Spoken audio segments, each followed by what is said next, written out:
Kita akan coba bahas bagaimana sebenarnya kesiapan infrastruktur mudik lebaran tahun ini dan pelaksanaan proses rekayasa lalu lintas mudik. Kita akan membahasnya bersama pengamat transportasi, ada Pak Joko Setiowarno. Assalamualaikum, selamat sore Pak Joko.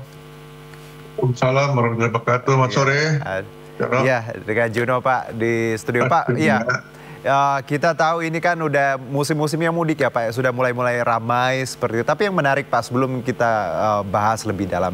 Kalau tadi Pak Listio Sigit menyebut bahwa pagi tadi belum puncak, malam ini mungkin puncak. Ini kalau kita lihat ya Pak, agak berbeda dengan mudik-mudik tahun sebelumnya. Anda pun melihat ada perbedaan Pak dari pola mudik tahun ini, seperti apa? Ya sebenarnya perbedaannya itu diharapkan kan ada kelandaian dengan WFA, namun nampaknya tidak begitu banyak pengaruhnya juga ya, karena ini kan secara ekonomi juga posisinya sedang ada penghematan anggaran, efisiensi lah, itu ternyata berpengaruh juga. Nah kami kemarin itu mengunjungi 4 terminal di Jakarta, itu ada Pulau Gebang, kemudian Kalideres, Polres dan Tanjung Priok. Menanyakan datanya, memang pada saat yang bersamaan dibanding tahun lalu, tahun ini memang ada penurunan ya. Tapi kalau puncaknya memang kemarin sudah dimulai, kami ke Merak juga, memang di malam Merak, Ciwandan dulu ya, Ciwandan kan untuk sepeda motor cukup padat ya, cukup padat, namun memang penanganan tahun ini jauh lebih baik ya, untuk ruang tunggunya itu, kawasan tunggunya 4 kali lebih luas, sehingga menyamankan lah, dan tidak lama mereka di sana, tidak sampai 1 jam sudah mengalir masuk ke kapal gitu ya. Nah itu yang terjadi di sana. Saya kira malam ini masih ada terjadi, tapi saya kira tadi malam sudah puncak itu untuk yang penyeberangan. Yang malam ini masih tetap padat juga lah, ya, tidak jauh beda. Kemudian untuk Merak memang ini landai. Nah tadi malam sempat sekitar 2 jam lah sampai ke jalan raya, tapi habis itu mereka bisa masuk ke kawasan penyangga sampai yang dibuat baru daerah Indakiat bisa terlayani, dan memang agak lama itu ada jam 1 jam 7 juga baru dilayani, tapi tidak mengganggu ruas jalan. Nah bagi yang melewat jalan tol dibandingkan tahun lalu relatif lebih nyaman, lancar, sehingga yang penting mereka sudah masuk kawasan untuk kawasan penyangga lah ya, yang ada di Merak. Jadi relatif lancar sekarang. Oke, jadi Pak, kalau dari penjelasan Pak Joko tadi bahwa memang ada efisiensi dan ini berpengaruh ya Pak dengan pergerakan publik khususnya ketika musim lebaran ini, dan terbukti bahwa memang ramai tapi tidak seramai seperti biasa-biasanya, kurang lebih seperti itulah ya Pak ya? Ya, itu yang kami perhatikan kan, setiap tahun kan kita juga ke terminal-terminal, ke stasiun ya. Yang stabil itu di kereta api, nah itu stabil ya. Kereta api memang stabil. Dan ya karena mungkin pelayanan juga cukup bagus ya. Terlepas dari itu juga mudik gratis itu juga sangat membantu lah. Mudik gratis ini kan tahun ini saya kira lebih banyak ya, kuotanya BUMN yang dulu 80.000 bisa 100.000. Kemenhub meskipun terlambat akhirnya juga bisa ada ya, sama dengan tahun lalu. Dan tidak hanya darat, termasuk juga yang laut ini kan, mulai tahun lalu juga ada mudik laut gratis itu.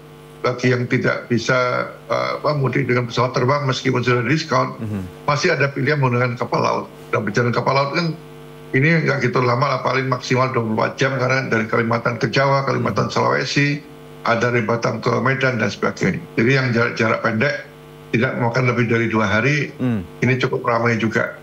Oke, kalau bicara mengenai ini Pak, laporan pelanggaran ataupun mungkin kecelakaan di lapangan, apakah Pak Joko melihat bahwa dengan kondisi yang sekarang walaupun ramai, lancar seperti itu ya, tidak padat dan tidak seperti tahun-tahun sebelumnya, apakah ini berbanding juga lurus dengan tingkat pelanggaran atau kecelakaan di lapangan Pak, kurang lebih seperti itu? Ya begini, yang kalau saya lihat kecelakaan sekarang ini berbeda ke tahun lalu. Baik. Karena apa? Anggaran untuk preservasi jalan, perbaikan jalan itu kan kemarin tersemat Rp0 gitu kan, kemudian ada anggaran tambahan, tapi ini agak terlambat juga. Makanya kan banyak media sosial ini ya, kasihan juga mereka, terutama sepeda motor, jalan berlubang ternyata masih banyak juga. Ini di Jawa, Sumatera juga lebih banyak lagi gitu kan. Ini yang nggak tertangani, jadi harus hati-hati pemudik motor, apalagi malam hari ini juga beberapa penerangan jalan, fasilitas keselamatan jalan itu malah nggak dianggarkan untuk pemeliharaannya. Nah ini juga mengkhawatirkan juga. Jadi memang di awal kami bilang penghematan tuh boleh-boleh saja, tapi aspek keselamatan, anggaran keselamatan itu jangan dipangkas.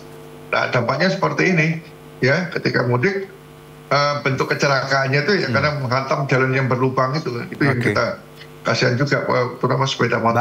Baik Pak Joko, sebelum kita lanjutkan, tadi saya sempat sebutkan di awal bahwa bagaimana Jakarta sebenarnya sudah mulai berangsur lengang. Baik, kita lanjutkan Pak Joko, tadi disebutkan bagaimana sebenarnya Jakarta digambarkan tadi dari CCTV anti-MC bahwa memang mulai lengang. Tapi Pak, yang menarik Pak, ketika saya berbincang dengan teman-teman pagi ini bahwa ini kantor sudah mulai libur tapi Jakarta masih macet. Apakah Anda juga melihat bahwa banyak warga Jakarta yang tidak mudik Pak? Karena tadi memang kondisi ekonomi atau apa, ada laporan seperti apa Pak Joko kira-kira?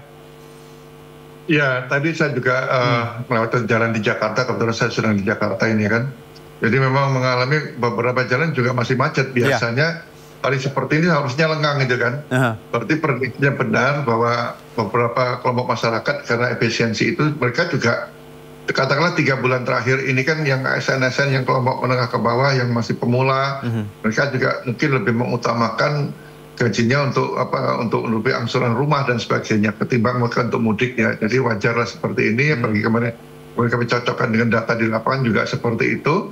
Jadi ada penurunan ya pada hari yang sama, waktu yang sama menggunakan bus antar kota gitu ya. Ya memang hari ini cukup padat karena hari ini baru beberapa kantor yang libur ya. Tapi mestinya bisa 2-3 hari itu sama. Itu gambarannya. Jadi pasti ada penurunan ya terhadap mudik. Baik Pak Joko, terima kasih atas waktunya dan juga tadi bagaimana kita melihat pola dan dinamika mudik, arus mudik, dan semoga para pemudik nanti bisa memahami ya Pak ya aturan tadi ya yang jangan overload bawa barang apalagi yang naik motor, itu semua harus dijunjung tinggi demi keselamatan pribadi dan juga orang lain ya Pak ya. Terima kasih Pak Joko atas waktunya, sehat-sehat Pak Joko.